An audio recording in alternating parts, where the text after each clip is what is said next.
ನಮಸ್ಕಾರ ಸ್ನೇಹಿತರೆ, ಅನ್ನಭಾಗ್ಯ ಯೋಜನೆಯ ಅಪ್ಡೇಟ್ಗೆ ನಿಮಗೆ ಸ್ವಾಗತ ಸುಸ್ವಾಗತ. ಸ್ನೇಹಿತರೆ, ಇದು ಅನ್ನಭಾಗ್ಯ ಯೋಜನೆಯ ಫಲಾನುಭವಿಗಳಿಗೆ ಕೆಲವರಿಗೆ ಸಿಹಿ ಸುದ್ದಿ ಅಂತಾನೆ ಹೇಳ್ಕೋಬಹುದು. ಇನ್ನು ಕೆಲವರಿಗೆ ಅನ್ನಭಾಗ್ಯ ಯೋಜನೆಯ ಹಣದ ಕುರಿತು ಇದೊಂದು ಬ್ಯಾಡ್ ನ್ಯೂಸ್ ಅಂತ ಕೂಡ ಹೇಳ್ಕೋಬಹುದು. ಇವೆಲ್ಲದರ ಬಗ್ಗೆ ಈ ವಿಡಿಯೋದಲ್ಲಿ ಡಿಸ್ಕಸ್ ಮಾಡೋಣ. ಅನ್ನಭಾಗ್ಯ ಯೋಜನೆಯ ಎಲ್ಲಾ ಫಲಾನುಭವಿಗಳು ಈ ವಿಡಿಯೋನ ಕೊನೆವರೆಗೂ ನೋಡಿ, ಯಾಕಂದ್ರೆ ನಿಮಗೆ ಫುಲ್ ಇನ್ಫಾರ್ಮೇಶನ್ ಆದ್ರೆ ಸಿಗುತ್ತೆ. ಅದಕ್ಕೆ ಮುಂಚೆ ಯಾರಾದ್ರೂ ಇನ್ನು ಚಾನಲ್ಗೆ ಸಬ್ಸ್ಕ್ರೈಬ್ ಮಾಡ್ಕೊಂಡಿಲ್ಲ ಅಂದ್ರೆ ಈಗಲೇ ಚಾನಲ್ ಅನ್ನ ಸಬ್ಸ್ಕ್ರೈಬ್ ಮಾಡ್ಕೊಳ್ಳಿ, ಮತ್ತೆ ವಿಡಿಯೋಗೊಂದು ಲೈಕ್ ಆದ್ರೆ ಕೊಡಿ. ನೀವು ಕೂಡ ಸಬ್ಸ್ಕ್ರೈಬ್ ಲೈಕ್ ಇಂದ ನಿಮ್ಗೆ ಇದೇ ರೀತಿ ಕಂಟಿನ್ಯೂಸ್ ಅಪ್ಡೇಟ್ಸ್ ಆದ್ರೆ ಸಿಗ್ತಿರುತ್ತೆ. ಈಗಾಗಲೇ ಯಾರು ಸಬ್ಸ್ಕ್ರೈಬ್ ಲೈಕ್ ಮಾಡಿ ವಿಡಿಯೋ ನೋಡ್ತಿದ್ದೀರೋ ಎಲ್ಲರಿಗೂ ನನ್ನ ಒಂದು ಹೃದಯ ಪೂರ್ವಕ ಧನ್ಯವಾದಗಳು. ಸ್ನೇಹಿತರೆ, ಈಗ ನಿಮ್ಗೆ ಉಚಿತ ಅಕ್ಕಿ ಜೊತೆ 4 ವಸ್ತುಗಳು ಯಾವ್ಯಾವ ಬರುತ್ತೆ ಏನು ಅನ್ನುವಂಥದ್ದನ್ನ ತಿಳಿಸ್ಕೊಡ್ತೀನಿ. ಅದಕ್ಕೆ ಮುಂಚೆ ನಿಮ್ಮೆಲ್ಲರಿಗೂ ಒಂದು ಇನ್ಸ್ಟ್ರಕ್ಷನ್ಸ್. ಸ್ನೇಹಿತರ, ಇನ್ಮುಂದೆ ನಿಮಗೆ ಅನ್ನಭಾಗ್ಯ ಯೋಜನೆಯ ಹಣ ಬೇಕು, ಅದ್ರ ಜೊತೆಗೆ ರೇಷನ್ ಅಲ್ಲಿ ಕೊಡುವಂತಹ ಅಕ್ಕಿನೂ ಬೇಕು ಅನ್ನೋದಾದ್ರೆ ನೀವು ಈ ಒಂದು ಕೆಲಸ ಆದ್ರೆ ಮಾಡಬೇಕಾಗುತ್ತೆ. ಏನೇನ್ ಕೆಲಸಗಳು ಮಾಡಬೇಕು ಅನ್ನುವಂಥದ್ದನ್ನ ಹೇಳ್ತೀನಿ. ಮೊದಲನೇದಾಗಿ ನೀವು KYC ಮಾಡಿಸಬೇಕಾಗುತ್ತೆ. KYC ಅಂದ್ರೆ ಏನು ಇಲ್ಲ, ನಿಮ್ಮ ಒಂದು ರೇಷನ್ ಕಾರ್ಡ್ಗೆ ಆಧಾರ್ ಕಾರ್ಡ್ ಲಿಂಕ್ ಆಗಿರ್ಬೇಕಷ್ಟೇ. ಅದನ್ನೇ KYC ಅಂತ ಹೇಳ್ತಾರೆ ಸ್ನೇಹಿತರೆ.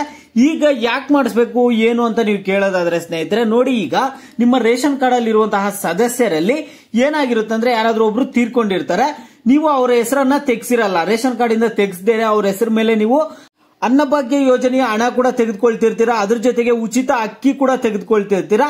ಆಗ ನಿಮ್ಗೆ ಸಮಸ್ಯೆ ಆದ್ರೆ ಆಗುತ್ತೆ. ನಿಮ್ಮ ಒಂದು ರೇಷನ್ ಕಾರ್ಡ್ ಆದ್ರೆ ಕ್ಯಾನ್ಸಲ್ ಮಾಡ್ಬಿಡ್ತಾರೆ. ಯಾರಾದ್ರೂ ತೀರ್ಕೊಂಡಿದ್ರೆ ನೀವು ನಿಮ್ಮ ಒಂದು ರೇಷನ್ ಕಾರ್ಡ್ ಅಲ್ಲಿ ಅವರ ಒಂದು ಸದಸ್ಯರ ಹೆಸರನ್ನಾದ್ರೆ ತೆಗ್ಸ್ಬಿಡಿ. ತೆಗ್ಸಿದ್ರೇನೆ ಒಳ್ಳೇದು. ಈಗಲೇ ಹೇಳ್ತಿದ್ದೀನಿ ನೋಡಿ ಮೊದಲೇ.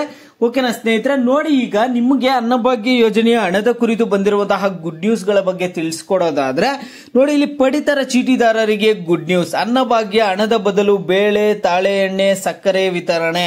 ನೋಡಿ, ಇಲ್ಲಿ ರಾಜ್ಯ ಸರ್ಕಾರವು ಪಡಿತರ ಚೀಟಿದಾರರಿಗೆ ಮತ್ತೊಂದು ಸಿಹಿ ಸುದ್ದಿ ನೀಡಲು ಮುಂದಾಗಿದೆ. ಅನ್ನಭಾಗ್ಯದ ಹಣದ ಬದಲಿಗೆ 5 ಕೆಜಿ ಅಕ್ಕಿ ನೀಡುತ್ತಿದ್ದ ಹಣದ ಬದಲು ತೊಗರಿ ಬೇಳೆ, ಸಕ್ಕರೆ, ತಾಳೆ ಎಣ್ಣೆ ಹಾಗೂ ಉಪ್ಪು ನೀಡಲು ನಿರ್ಧರಿಸಿದ್ದು ಈಗಾಗಲೇ ಅಧಿಕಾರಿಗಳ ಮಟ್ಟದಲ್ಲಿ ಚರ್ಚೆ ಆದ್ರೆ ನಡೆಸಿದೆ. ಹಣಕಾಸು ಅನುಮೋದನೆಗಾಗಿ ಪ್ರಸ್ತಾವನೆಯನ್ನು ಸಲ್ಲಿಸಲಾಗಿದೆ ಅಂತ ಹೇಳ್ತಿದ್ದಾರೆ. ಇಲ್ಲಿ ರಾಜ್ಯ ಕಾಂಗ್ರೆಸ್ ಸರ್ಕಾರ BPL ಪಡಿತರ ಚೀಟಿದಾರರಿಗೆ ತಲಾ 10 ಕೆಜಿ ಅಕ್ಕಿ ಕೊಡುವುದಾಗಿ ಭರವಸೆ ಆದ್ರೆ ಕೊಟ್ಟಿದ್ರು. ಆದ್ರೆ ಅಕ್ಕಿ ಕೊರತೆಯಿಂದಾಗಿ 5 ಕೆಜಿ ಅಕ್ಕಿ ಕೊಟ್ಟು ಉಳಿದ 5 ಕೆಜಿಗೆ ಅಮೌಂಟ್ ಆದ್ರೆ ಕೊಡ್ತಿದ್ರು, ಅಂದ್ರೆ ಅನ್ನಭಾಗ್ಯ ಯೋಜನೆಯ ಹಣ ಆದ್ರೆ ಕೊಡ್ತಿದ್ರು. ಓಂ ಶ್ರೀ ಕೊಲ್ಲೂರು ಮೂಕಾಂಬಿಕಾ ಜ್ಯೋತಿಷ್ಯರು ಪ್ರೀತಿಯಲ್ಲಿ ಕಿರಿಕಿರಿ, ಮದುವೆ ಸಮಸ್ಯೆ, ಗಂಡ ಹೆಂಡತಿ ಕಿರಿಕಿರಿ, ಅತ್ತೆ ಸೊಸೆ ಜಗಳ, ಶತ್ರುಗಳ ನಾಶ, ಮಹಿಳೆಯರ ಗುಪ್ತ ಸಮಸ್ಯೆಗೆ ವಿಶೇಷ ಪರಿಹಾರ ಆದ್ರೆ ಮಾಡಿಕೊಡ್ತಾರೆ. ನೀವು ಇಲ್ಲಿ ಕೆಳಗಡೆ ಸ್ಕ್ರೋಲ್ ಆಗ್ತಿರುವಂತಹ ನಂಬರ್ಗಾದ್ರೆ ಕರೆ ಮಾಡಿ. ಇದಕ್ಕೆ ಸರ್ಕಾರ ಪ್ರತಿ ತಿಂಗಳು ಬರೋಬ್ಬರಿ 700 ಕೋಟಿ ರು ಅಧಿಕ ಹಣ ಭರಿಸಬೇಕಾಗುತ್ತದೆ. ಈಗಾಗಲೇ ಅನ್ನಭಾಗ್ಯ ಯೋಜನೆಯ ಅಡಿ ಪ್ರತಿ ತಿಂಗಳು 2.29 ಲಕ್ಷ ಮೆಟ್ರಿಕ್ ಟನ್ ಅಕ್ಕಿ ವಿತರಿಸಲಾಗುತ್ತಿದೆ. ಇದೀಗ ಅನ್ನಭಾಗ್ಯದ ಹಣದ ಬದಲು ಇತರೆ ದಿನಸಿ ಪದಾರ್ಥಗಳನ್ನು ನೀಡಲು ಆದ್ರೆ ಸರ್ಕಾರ ಆದ್ರೆ ನಿರ್ಧಾರ ತೆಗೆದುಕೊಳ್ತಿದೆ.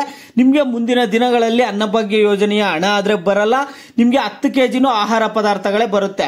ಅಂದ್ರೆ ಈಗ 5 ಕೆಜಿ ಅಕ್ಕಿ ಕೊಟ್ಟು ಇನ್ನು 5 ಕೆಜಿಗೆ ಆಹಾರ ಪದಾರ್ಥಗಳು ಕೊಡಬಹುದು. ಅಂದ್ರೆ ಟೋಟಲ್ 10 ಕೆಜಿ ನಿಮ್ಗೆ ಅಕ್ಕಿನೇ ಕೊಡಲ್ಲ ನಿಮ್ಗೆ, ಅಂದ್ರೆ 10 ಕೆಜಿ ಅಕ್ಕಿ ಕೊಡ್ತಾರಂತ ಹೇಳಿದ್ರಲ್ಲ, ಆಹಾರ ಪದಾರ್ಥಗಳು ಕೂಡ ಆಡ್ ಮಾಡ್ತಾರೆ ಸ್ನೇಹಿತರೆ. ನೋಡಿ, ಈಗ ಅನ್ನಭಾಗ್ಯ ಯೋಜನೆ ಫಲಾನುಭವಿಗಳಿಗೆ ಇದು ಗುಡ್ ನ್ಯೂಸ್. ಇನ್ನು ಕೆಲವರು ಏನ್ ಹೇಳ್ತಿರ್ತಾರೆ, ಬೇಡ ನಮ್ಗೆ 5 ಕೆಜಿ ಅಕ್ಕಿನೇ ಸಾಕು, ಇನ್ನು ಉಳಿದಿರುವಂತದ್ದು ಅಮೌಂಟ್ ಕೊಟ್ರೆ ನಾವು ಬೇರೆ ಕಡೆ ತಗೊಳ್ತೀವಿ, ನಮ್ಗೆ ರೇಷನ್ ಅಕ್ಕಿ ಚೆನ್ನಾಗಿರಲ್ಲ, ರೇಷನ್ ಅಲ್ಲಿ ಕೊಡುವಂತಹ ಆಹಾರ ಪದಾರ್ಥಗಳು ಸರಿ ಇರಲ್ಲ ಅಂತ ಕಾಮೆಂಟ್ ಮಾಡ್ತಿರ್ತಾರೆ. ನಿಮ್ಮ ಒಂದು ಅಭಿಪ್ರಾಯಗಳೇನು? ನಿಮ್ಗೆ ಅನ್ನಭಾಗ್ಯ ಯೋಜನೆದ ಹಣ ಕೊಟ್ರೇನೆ ಚೆನ್ನಾಗಿರುತ್ತಾ, ಇಲ್ಲ ಆಹಾರ ಪದಾರ್ಥಗಳು ಕೊಟ್ರೆ ಚೆನ್ನಾಗಿರುತ್ತಾ ಅನ್ನುವಂಥದ್ದನ್ನ ಪ್ರತಿಯೊಬ್ರು ವಿಡಿಯೋಗೆ ಲೈಕ್ ಮಾಡ್ಬಿಟ್ಟು ಕಾಮೆಂಟ್ ಮುಖಾಂತರ ತಿಳಿಸಿ.